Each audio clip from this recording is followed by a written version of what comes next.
Assalamualaikum warahmatullahi wabarakatuh. Assalamualaikum warahmatullahi wabarakatuh.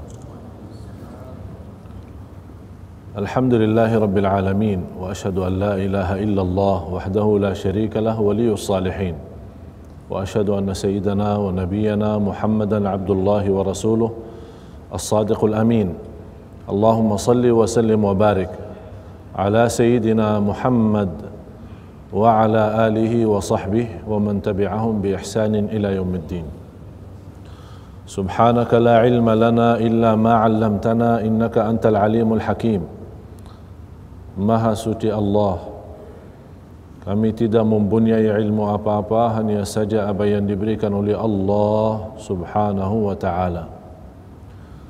Semoga senantiasa kita sama-sama yang hadir di sini mendapatkan ilmu bermanfaat, dan mudah-mudahan majlis kita ini menjadi saksi baik bagi kita semua, saksi baik dunia maupun saksi baik di akhirat. Amin ya rabbal alamin. Sebelum saya berbicara tentang kelahiran Nabi Muhammad sallallahu alaihi wasallam dan peristiwa-peristiwa yang terjadi saat kelahiran beliau, kedatangan cahaya yang sempurna untuk seluruh manusia, ada beberapa hal yang perlu saya sampaikan. Yang pertama, mengapa kita mempelajari sirah Rasul? Kenapa? Alasannya apa? Sebabnya apa kita belajar sirah Rasulullah SAW? Kita semua sepakat dan kita sudah faham Rasulullah sallallahu alaihi wasallam yang terbaik di antara seluruh makhluk Allah. Seluruh manusia itu yang memiliki sifat baik dari sisi akhlak, dari sisi ciptaannya Allah. Semua sifat manusia itu terkumpul. Allah memilih yang terbaik di antara sifat manusia diberikan kepada para nabi dan rasul. Jadi martabat para nabi dan rasul, seluruh sifat manusia dari sisi ciptaannya Allah maupun sifat akhlak dan yang lain-lain, yang terbaik Allah milih jadi untuk para nabi dan rasul. Seluruh para nabi dan rasul. Dan seluruh sifat para nabi dan rasul, sifat yang mulia dari sisi cipta atau dari sisi akhlak, terkumpul dikasih kepada satu orang, Nabi Muhammad sallallahu alaihi wasallam. Oleh karena itu Nabi Muhammad sallallahu alaihi wasallam yang paling sempurna akhlaknya, yang paling sempurna ciptaannya, yang paling sempurna kemuliaannya, yang paling posisinya tinggi di sisi Allah Subhanahu wa taala. Tidak ada orang yang tersayang di sisi Allah hanya Nabi Muhammad sallallahu alaihi wasallam. Jadi kewajiban kita sebagai umat beliau, umat Nabi Muhammad sallallahu alaihi wasallam, memahami sejarahnya, sirahnya, mempelajari. Jadi sebab pertama untuk mempelajari sirah beliau agar kita bisa dan mampu mengenal lebih baik dan lebih dalam lagi tentang kemuliaan Nabi Muhammad sallallahu alaihi wasallam. Dan dari situlah kita bagaimana boleh cinta Rasul kalau belum kenal Rasul. Kalau belum kenal Rasul, bagaimana boleh cinta Rasul? Semakin banyak kita mengenal Rasul, mengenal sejarahnya, tahu akhlaknya, perjuangannya, kesabarannya, kemuliaannya di sisi Allah dan terhadap manusia, baru akan bertambah cinta kita kepada Nabi Muhammad sallallahu alaihi wasallam. Jadi untuk mempelajari sirah Rasulullah SAW adalah untuk menambah cinta kita kepada Rasulullah SAW. Yang ketiga, kita mempelajari sirah Nabi Muhammad sallallahu alaihi wasallam dari kelahirannya sampai wafatnya sallallahu alaihi wasallam untuk mempraktik amalan-amalan. Akan dari sirah Rasulullah akan boleh tahu tentang ayat Al-Quran, Dan bagaimana Rasulullah SAW saat turunnya wahyu langsung mengamalkan. Bagaimana sahabat Rasulullah saat menerima wahyu dari Rasulullah SAW, saat menerima perintah Allah, saat menerima perintah Rasulullah, langsung menjadi sebuah amalan. Artinya boleh kita mengenal amal salih melalui sirah Rasul. Akan mantap amal salih kita, terbukti. Yang keempat, Rasulullah SAW adalah contoh kita. Masing-masing harus memiliki orang-orang yang menjadi sumber contoh kehidupannya. Ada orang, apalagi di masa ini, sayang sekali kalau kita bertanya kepada anak muda, contohnya ente siapa? Dia langsung Cristiano Ronaldo. Contoh saya si fulan, bintang film. Contoh saya orang-orang Eropa atau orang Amerika. Tapi kita orang Muslim yang mencintai Rasulullah SAW, kalau orang bertanya contoh kita siapa? Rasulullah. Contoh kita. Akhlak kita sesuai akhlak Rasulullah. Apa yang diajarkan kita sami'na wa ata'na. Ikuti beliau sallallahu alaihi wasallam. Sebagaimana terbukti cinta kita kepada Rasul adalah amal. Allah berfirman surat Ali Imran surah yang ketiga ayat 33. Ayat 32 sama 33. Rasulullah Allah Subhanahu wa taala berfirman, "Qul in kuntum tuhibbunallaha fattabi'uni yuhibbukumullah." Kalau kalian benar-benar cinta Allah, ikutilah Nabi Muhammad sallallahu alaihi wasallam. Berarti bukan sembarangan orang berkata saya cinta Rasul tapi tidak ada bukti.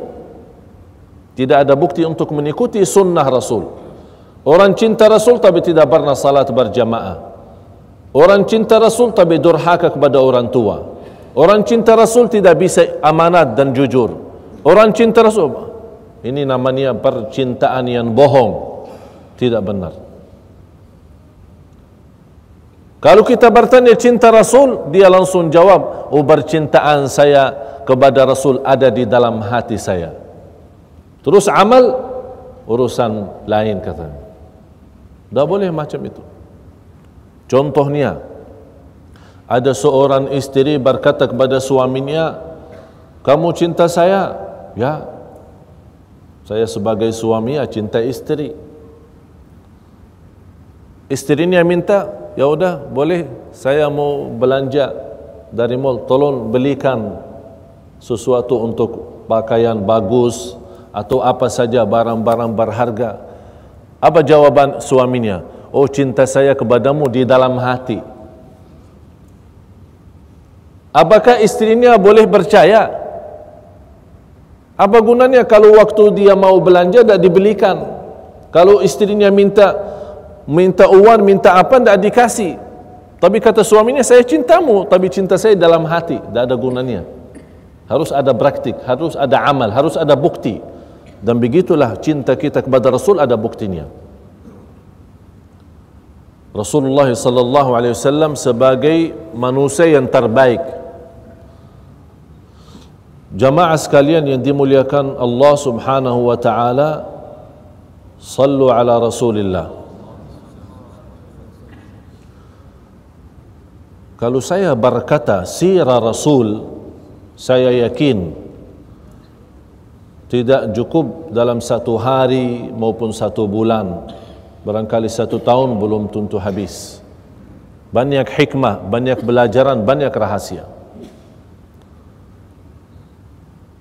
Nabi Muhammad sallallahu alaihi wasallam sebagai nabi yang terakhir terpilih menjadi umat nabi kita ini, umat Nabi Muhammad sallallahu alaihi wasallam. Karena kemuliaan nabi kita, kita pun sebagai umatnya mendapatkan kemuliaan. Umat yang terakhir di dalam masa dan zaman, tapi umat yang pertama masuk surga. Sebelum dari umat-umat yang lain. Ini sebuah kemuliaan bagi kita. Karena kemuliaan Nabi kita Nabi Muhammad sallallahu alaihi wasallam, kita sebagai umatnya mendapat juga kemuliaan. Amal salih kita berlipat ganda. Satu amal bisa 10 kali dan seterusnya. Salat 5 waktu mendapat pahala 50. Satu kali salawat kepada Nabi Muhammad sallallahu alaihi wa alihi wasallam, Allah balas 10 kali salawat. Banyak kemuliaan kita dapat. Tapi sebelum kita masuk dalam cerita kelahiran Rasulullah sallallahu alaihi wasallam, harus kita mengerti dan memahami kondisi dan keadaan yang terjadi di Makkah. Makkah itu tanah suci. Bagaimana cara dan sistem Allah menjadikan Makkah tempat yang diagungkan oleh manusia? Pertama orang yang membangun Al-Ka'bah siapa? Yang membangun Al-Ka'bah pertama kali siapa? Nabi Adam. Orang sering bawa kata Nabi Ibrahim.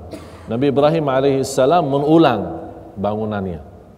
Habis terjadi banjir besar di zaman Nabi Nuh alaihissalam, hancur Al-Ka'bah dan banyak tempat-tempat yang dah hancur. Allah memerintahkan dan mewahyukan kepada Sayyidina Ibrahim alaihissalam untuk bangun Al-Ka'bah kembali. Tapi yang pertama membangun Al-Ka'bah Sayyidina Adam alaihissalam.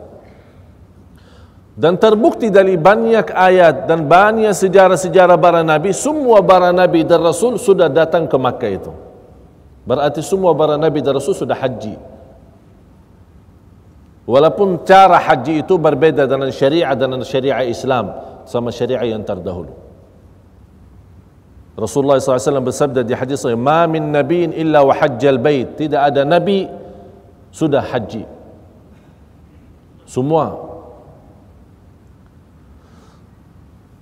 Hijrahnya Sayyidina Ibrahim alaihissalam dengan isterinya Hajar dan kemudian anaknya Ismail alaihissalam keluar dari Mesir, terus membawa keluarganya ke Makkah dan lepaskan keluarganya di situ. Sambil istrinya berkata, "Wahai Ibrahim, kamu tinggalkan kami di sini, siapa yang urus?" Nabi Ibrahim alaihissalam diam. Sambil 3 kali ditanya sama istrinya. Yang keempat istrinya berkata, "Apakah ini perintah Allah?" Nabi Ibrahim alaihissalam hanya menggerakkan kepalanya, "Ya, ini perintah Allah." Langsung dengan keyakinan iman yang sempurna, Siti Hajar alaihissalam berkata, "Idzal la yudayyi'una." Allah tidak akan tinggalkan kami. Pasti diurus, pasti dibantu, pasti diberikan segala-galanya.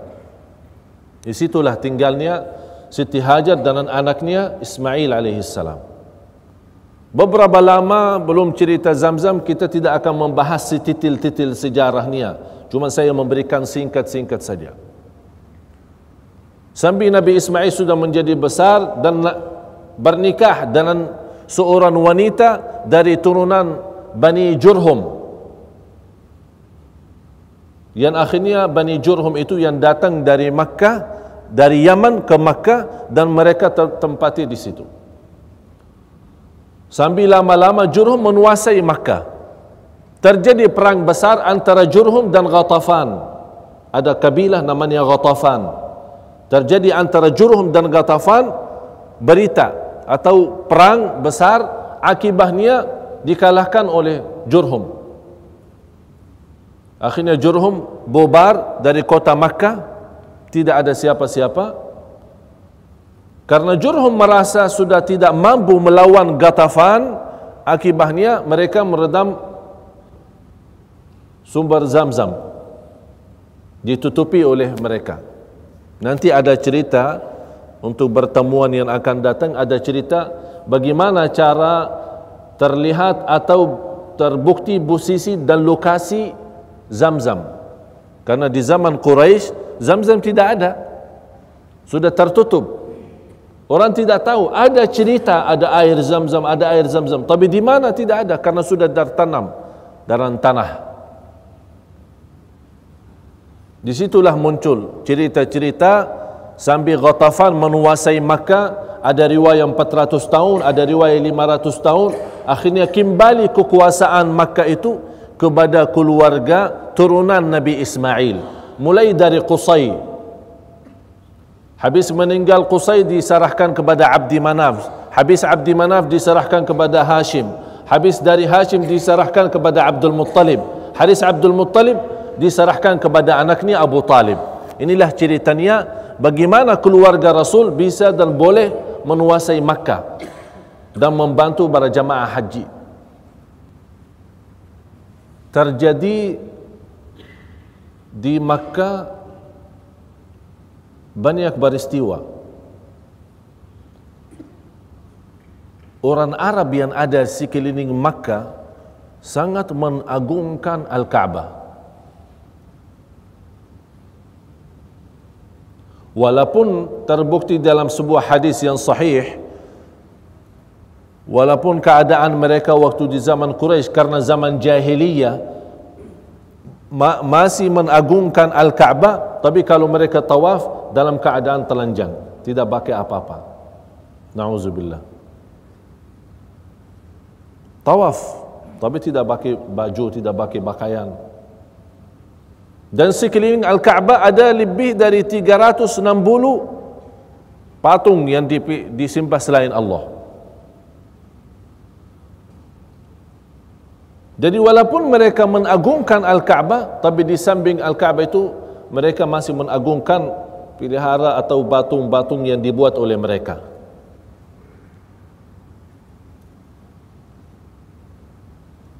Itulah rahasia dan hikmah tersebar yang namanya syirik.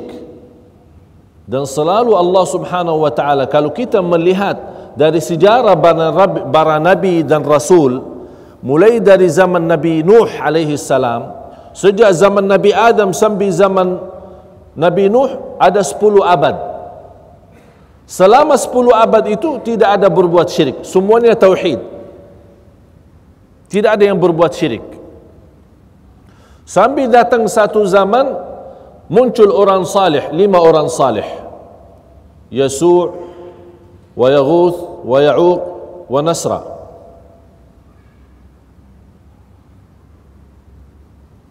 Ini mereka orang salih yang sangat dicintai oleh para kaumnya dan sekeliling mereka yang tinggal di kota Makkah waktu itu. Apa yang terjadi? Mereka begitu meninggal dunia mulai berkurang semangat untuk ibadah. Datang syaitan bisik-bisik di hidupan mereka dan telinga-telinga mereka. Oh, ini orang saleh sudah meninggal. Agar bagaimana jamaah bisa dan boleh kembali bersemangat untuk beribadah lagi, bikin gambar. Bikin gambar. Ini pertama muncul syirik. Bikin gambar. Jadi anda begitu lihat gambar, oh ingat orang salih, nanti kembali semangat ibadah. Beberapa tahun kemudian, habis gambar itu disuruh oleh syaitan untuk bikin batung.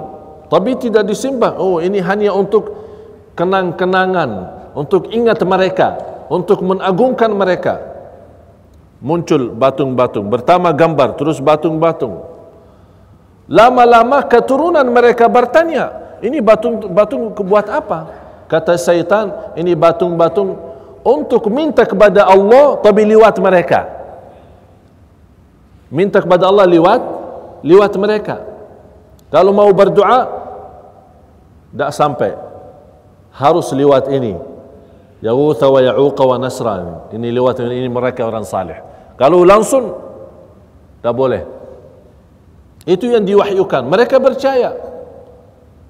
Lama-lama keturunan mereka melihat batung, tapi mereka tidak mendapatkan pelajaran apa sejarah batung itu. Datang syaitan memberitahu, ini batung adalah Tuhan kalian. Terjadilah di situ akibatnya tidak menutupi jalan-jalan yang mengantar ke syirik. Akibatnya mereka menimbah batung kepada, tidak menimbah Allah Subhanahu wa taala. Disitulah Allah menurunkan kemurkaannya. Tapi karena Allah Maha Adil, sebelum Allah menurunkan azab atau kemurkaan terhadap manusia, Allah utuskan Nabi Nuh. Wahai Nabi Nuh, ingatkan manusia kembali kepada asal tauhid sebagaimana turunan Nabi Adam, jangan rubah-rubah. Disitulah muncul dakwahnya. Begitu juga zaman demi zaman, Nabi habis Nabi dan seterusnya sampai zaman Nabi Muhammad sallallahu alaihi wasallam. Begitu sudah muncul syirik, apalagi di kota Makkah, Allah Subhanahu wa taala mengutuskan Nabi Muhammad sallallahu alaihi wasallam untuk menyelamatkan manusia, untuk mengajak manusia kembali kepada fitrah awal, kesucian, kesempurnaan tauhid. La ilaha illallah. Terjadi cerita karena di Quraisy sebagai kelompok dari golongan Arab dan di negeri Arab, semua keluarga Arab yang di luar kota Makkah, At-Taif dan seterusnya di bagian timur, Yaman dan yang lain-lain, apalagi Al-Habasa, ada beberapa kerajaan. Di antara kerajaan yang ada di zaman itu adalah Habasa, yang kalau kita boleh istilah sekarang Ethiopia, macam Ethiopia sekarang. Yang menjadi raja Al-Habasa itu dinamakan An-Najashi. Kalau raja Mesir dinamakan Fir'aun, raja Rumaria dinamakan Kaisar, raja Persia dinamakan Kisra, raja bagian Habasa itu dinamakan An-Najashi. Macam itulah, masing-masing punya nama sendiri. Yang terkenal di masa itu adalah kerajaan ada An-Najashi. An-Najashi punya anak buah yang dinamakan Abraha. Di antara kekuasaan An-Najashi, karena sebagai raja ingin mempunyai kekuasaan, tidak mencukupi dengan negerinya, dia mau maju untuk mengikutkan Yaman menjadi sebuah negara sama dengan Yaman, karena ada batasan antara Habasyah sama Yaman. Utuskan tentara untuk ke Yaman, berperang di Yaman, menguasai Yaman. Yang menjadi pemimpin dan raja di Yaman itu namanya Abraha, yang ada ceritanya Ashabul Fil. Terus dia membangun sebuah gereja. An-Najashi dan yang mengikuti An-Najashi semuanya kan agamanya Nasara. Quraisy dan sekeliling Quraisy, mereka bukan punya agama benar, malah menyembah patung.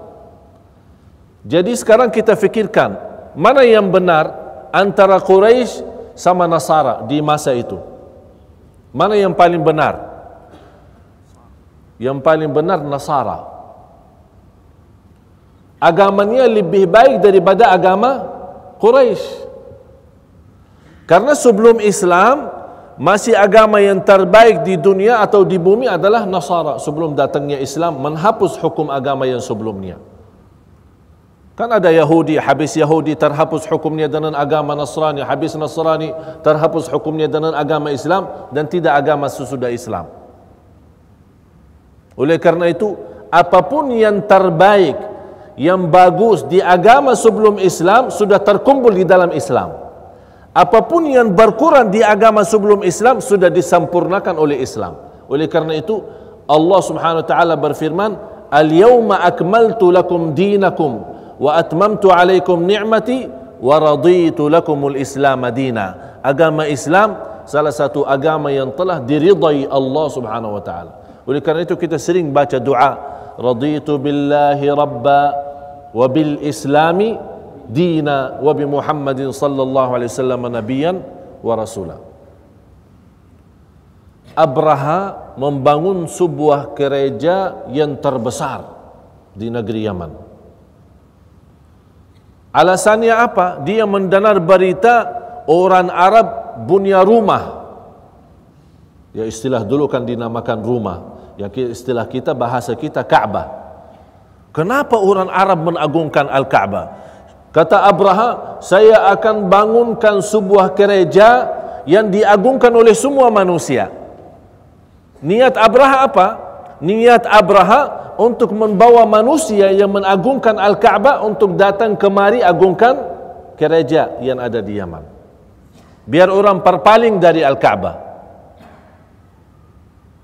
Sudah terjadi bangun Al-Ka'bah, sudah terjadi bangun gereja, dan dinamakan gereja itu Al-Qulais, gereja Al-Qulais.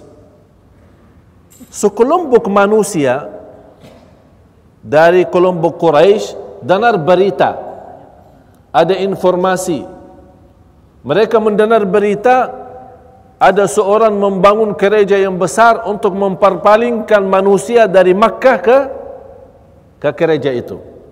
Sekelompok manusia ini marah. Siapa yang berani mengajak manusia tidak mengagungkan Ka'bah? Padahal mereka agamanya apa? Jahiliyah, bukan agama benar, menimba batung. Tapi begitu luar biasa mereka kesayangannya dan cintaannya kepada Al-Ka'bah. Mereka tidak mau ada sebuah masalah terhadap Al-Ka'bah. Begitu mereka mendengar berita, langsung mereka bergerak dari Makkah berangkat ke Yaman. Apa yang dibuat oleh mereka? Malam-malam hari mereka masuk dalam gereja itu. Dan mohon maaf, mereka membuat satu persoalan yang membuat Abraha itu marah. Adalah buang hajat besar di dalam gereja itu. Akhirnya gereja itu sengaja dikotori oleh mereka, jadi najis. Terus mereka larikan diri keluar. Abraha besoknya pagi lihat, siapa yang berani ini sampai dikotorkan kita punya tempat gereja itu. Marah Abraha. Akhirnya bertanya di mana info-info, dapat berita ada sekelompok dari Arab datang dari Makkah, mereka ini membuat macam ini. Kenapa mereka ini? Ada apa mereka? Siapa Arab itu? Dan mereka punya apa? Mereka punya Ka'bah. Apa itu Ka'bah? Dia belum tahu cerita Ka'bah, si Abraha ini. Ini Al-Ka'bah ini sebuah tempat yang diagungkan oleh orang Arab di masa itu. Marah Abraha. Oh, kalau memang seperti ini, saya mau hancurkan Ka'bah itu. Dia mau balas dendam. Karena habis dikotorkan dia punya tempat gereja Al-Qulais, dia marah mau balas. Tapi dia belum tahu di situ ada kekuasaannya Allah. Bergerak dan membawa tentara. Tentara yang tidak pernah didengar oleh orang Arab. Biasa orang Arab kenal unta, kambing, kuda, tapi gajah belum pernah ada di negeri Arab. Jadi mereka mendengar berita, oh ini ada kelompok mau serani kita, gajah, ribuan gajah. Ini orang kaget, begitu lihat gajah itu sudah semua tidak ada yang berani. Sampai Abdul Muttalib yang menjadi pemimpin Makkah di saat itu, yang menguasai Makkah, beliau berkata, siapa yang berani lawan, kita pasrah. Ini rumah Allah, Allah yang urus. Kita tidak ada mau ikut campur. Semua angkat tangan, keluar bobar.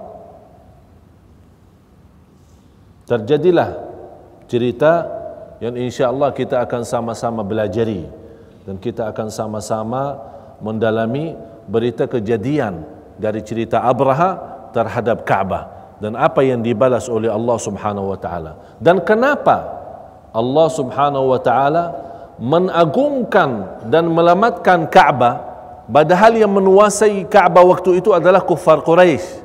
Dan kita sudah faham agama Abraha kan Nasrani. Abraha kan Nasrani. Berarti dibandingkan agama Abraha sama agama Quraisy, lebih baik agama Abraha.